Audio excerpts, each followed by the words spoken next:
Grady comes from a man named Grady Nutt, who is one of the funniest comedians I've ever heard in my life.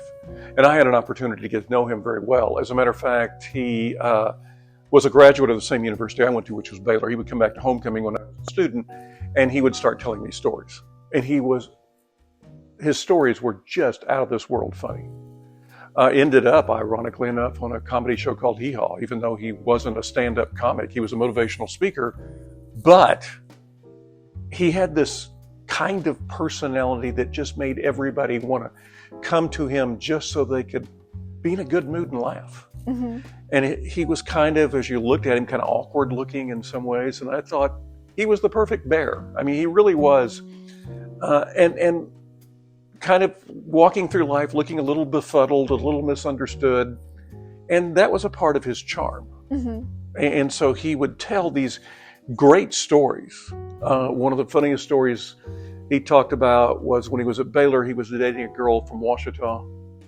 And it was back in the days where you had to call the long distance operator. Yeah.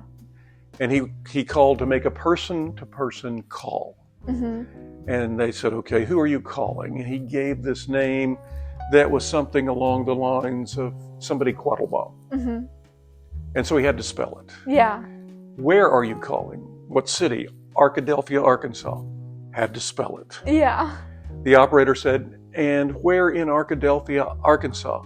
Ouachita University. The hardest name. I had to spell Ouachita University because she didn't spell it right, obviously. Yeah. Okay, and where does Miss Quattlebaum live? We're calling the Cone Bottoms dormitory. And it just got worse and worse. And he could tell she wasn't believing any of this. Yes, because all the names. This was a crank call. Uh-huh. And then she said, and what is your name? Grady Nutt. She hung up. And so, he told stories that were all real life. He told a story one time about the prodigal son. He said it in modern times. Mm-hmm. Use the money to buy a hot sports car, and just all this other stuff. And he was wonderful at relating historical stories and biblical stories and other things in his unique fashion. Nobody else I'd ever seen did that. He died far too young. I think it was in his 40s when he died in a plane crash going to a speaking engagement. Oh, it's sad. As a matter of fact, the last thing he ever told me, I was at homecoming, and he was there, and he actually told me, God doesn't protect you in an airplane. And That's ironic. I said, how? Why do you say that? He said it's scriptural. He said, lo, I am with you always. That was his last joke that he told me that I ever heard. So the character Grady comes from being inspired by that particular individual. Plus, you needed a unique name, and how many people are named Grady? Yeah.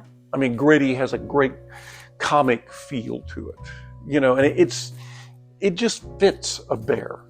Definitely. Just like, a name like Bandit would fit a raccoon. Well, this fit a bear. And so that's where it came from. And to a certain degree, that innocent personality that Grady has also came from the gentle nature of the man, Grady Nutt.